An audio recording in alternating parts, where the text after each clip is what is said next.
Don't get me wrong. Oh. People are allowed to enjoy playing games any way they want. But if you need a pocket mercy every game, you are trash. And if you beg for a pocket, you are cringe.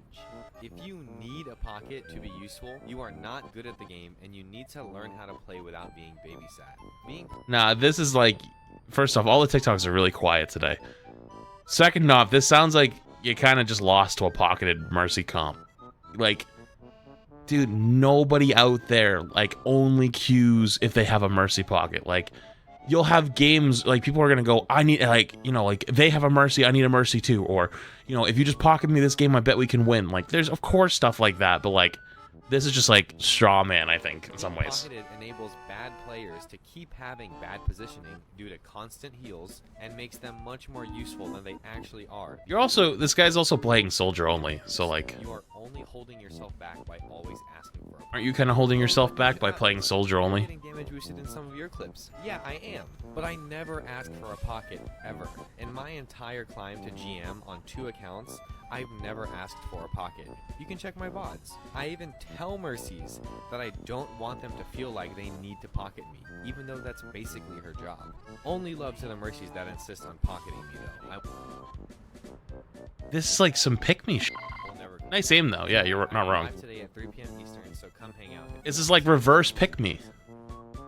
Like, you can check my VODs. I never ask for pocket. Actually, I tell people don't pocket me. What? That's literally what Mercy's supposed to do. That's literally what Mercy's... Like, good Mercies do 3 things. They never die. They enable their best player on their team to get the most amount of value that they possibly can. And they do well-timed fight-flipping reses. That's the 3 things that the best Mercy players always do.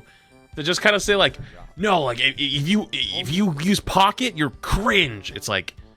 Okay, but that's like kind of what the Mercy's supposed to do. If you're someone who begs every game, like, oh, I need a pocket, we're not gonna win. Yeah, that can be a little bit weird, I guess. But like, I don't think that happens that often. I tell them not to pocket me because I get performance anxiety when I see the damage. Just okay, I relate. This is me. I don't know. That one kind of felt weird.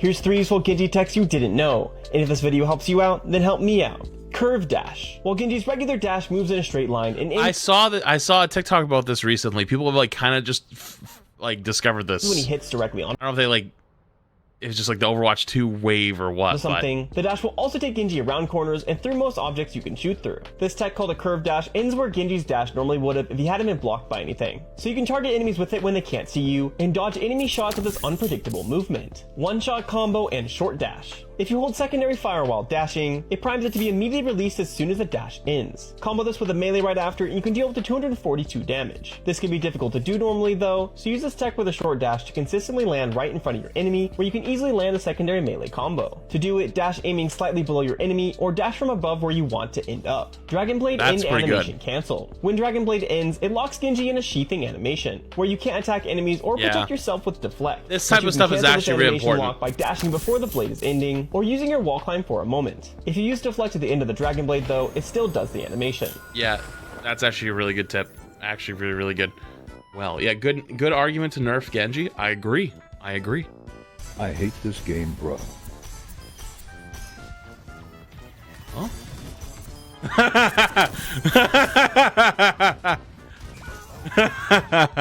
Okay, they obviously did that on purpose. They're obviously trolling. Like, dude. Hello. Why are they obviously trolling? Because they literally turned around, went the opposite way, and walked straight forward into the mine.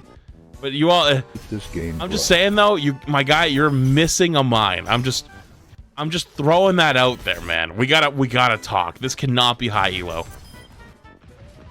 I mean, they're obviously trolling, but you're not in very high elo, so like, you know, it sucks. I'm not saying it's a good thing for it to happen, but you're also playing where like everyone who doesn't care, like, think about the casual gamer, right? Work 9 to 5, they get home from work, they normally play COD with the boys, they're all not on, And they're like, "Fuck it, dude, I'll play that game Overwatch. I played it before. It was kind of fun, I guess." And they're like, "Yeah, I'm not a bitch. I don't play quick play. I play comp." And they queue up comp, and then they're fucking bronze. They're terrible.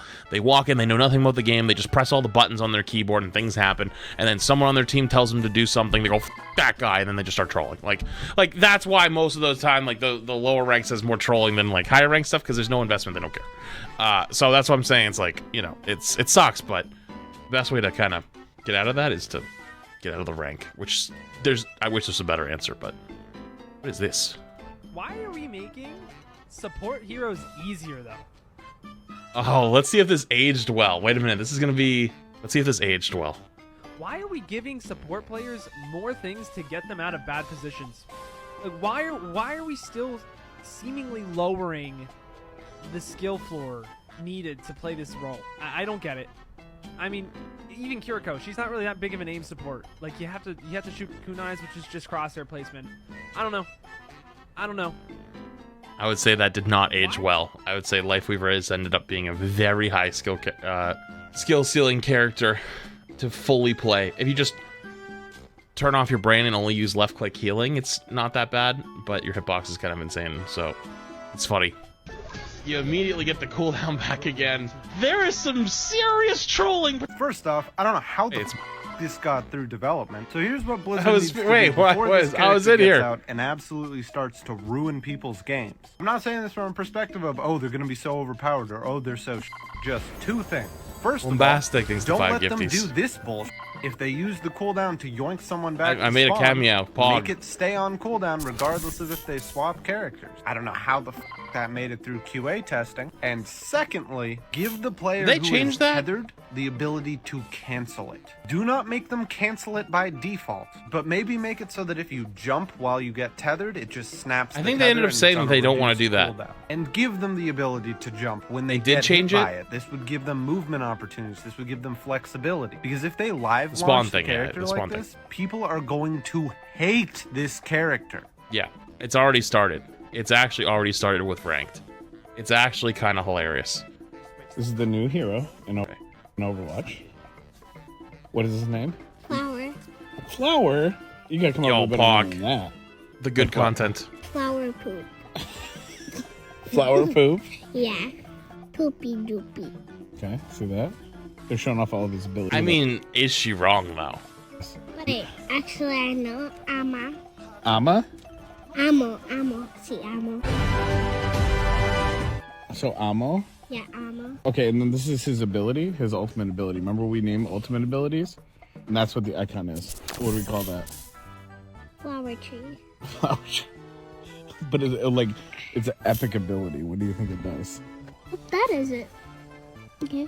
See? Heal a tree. Heal a tree? Yeah, Heal a tree! Oh, Wait. Look, it's the flower bud. That's what we should have called it! Heal a tree! Yo, that would have been funny.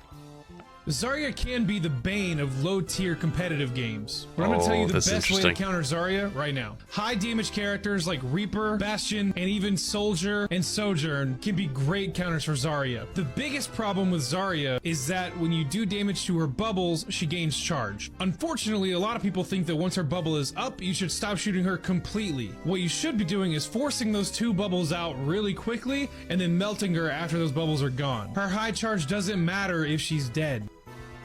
So, this kinda is right, but wrong. There are times where they have a Zarya who's just trying to W key, and you just pop all their bubbles and just roll her, right? But that's not actually how you counter Zarya. That's just how you deal with a bad Zarya. Like, most Zaryas are bad. It's like, bro, dude, I don't really know what to tell you, but you kind of don't want to shoot the bubble if possible, right? So if you have Winston, right? That's why in Season 1, there was that whole rotation between Zarya, D.Va, Winston, where D.Va was insane, but Zarya was insane, so Winston didn't get played that much, but Winston was good against Zarya. But you wouldn't go Winston that much, because then they could just go D.Va and then just roll you on Winston, and then you'd have to go back Zarya, so you just stayed Zarya. That was like the whole way the rock, paper, scissors gun worked. But if you're playing Winston... If you play something like Winston, you just go for the rest of their team. keep her at low charge the entire game. That's how you actually counter Zarya. That's how you actually counter Zarya. I have a fix for this. So Valorant Premier is a thing that's coming out soon, where Premier players can basically queue up together and make a 5-man team and play at a more competitive level. A game like Rocket League has tournaments. So what if we combine those two things for Overwatch? Make it so that you can stack with 4 other players regardless of rank and make a team. This team can only be played at certain hours of the day, where they will play. That's where there's a problem, but in a tournament where if they lose once or lose twice, they are knocked out of the tournament. That would be cool. Set. If you want to switch people around, you have to make a new team. This would allow for a more competitive version of Ranked. This would make extremely entertaining streams where anyone can group up together regardless of the rank, but their team would be ranked on its own. It'd be a more casual thing for lower ranked players where they could queue with whoever they want. It'd be a more competitive thing the higher up you go, because there's no... Tournament mode would slap. It would definitely slap. I've changed my stance. I no longer ask for stacking. I know it'll never happen. I concede defeats. I have lost to the overlords. But I have one humble request. Don't make rules for thee and not for me. Apply the no stacking rule across all the ranks. Duo queue only from bronze to GM. Make it fair for all. If you're forced into... What is the worst Overwatch 1 trick to have on your team? I'll gladly take any 1 trick at my rank, as that would mean at least one person on my team would know how to play their hero. This is... Smartest Reddit comment. Holy facts. A lot of things in the game are really misunderstood in lower ranks. For example, heroes like Breek can be a nightmare if played for map control and not like a Reinhardt. A dedicated one-trick Pharah knows how to reverse counter. This is actually also true. Good Pharahs use vertical cover to stay fully healed. Yeah, but the good ones, not the ones that are in your silver games, like... They will also use it to close the gap and 2-tap squishies. A Widow that can't hit shots is absolutely useless. I've been in matches with Widows that ended up with 5 kills total. It's brutal. If the Widow can aim, they're probably in a higher rank. Reaper, this is a good one. One tricks will pat themselves on the back for constant flank kills, while Pharah Mercy pick off our entire team because one of our DPS is busy Pink Panthering his ass around them. Look, Pharah definitely makes the game feel like Say forced into counter picking. It's pretty awful. A lot of this thread ended up being about Pharah. What do you think? Actually, low-key, this might be a bit of a hot take. I think Pharah is too good. I don't think there's enough tools in the game to deal with Pharah. Now, hear me out on this. Before you freak out, if you play the support role or the tank role, you probably agree. If you play the DPS role, you're probably going, are you stupid? Want to know why we have the differences in opinion? Because from my POV, the only thing that I can swap that really does anything is D.Va. D.Va can be pretty good. But if it's good Pharah and you don't have hit scan, just on D.Va, you ain't doing it. You will definitely give her a hard time, but you won't do it alone. Especially if they're pocketed and you don't have hit scan. Now, but you're saying, but Flats, your DPS should go hit scan and then that's it. It's like, yes. But you have to understand, like, at some level, that power is no longer in your hands.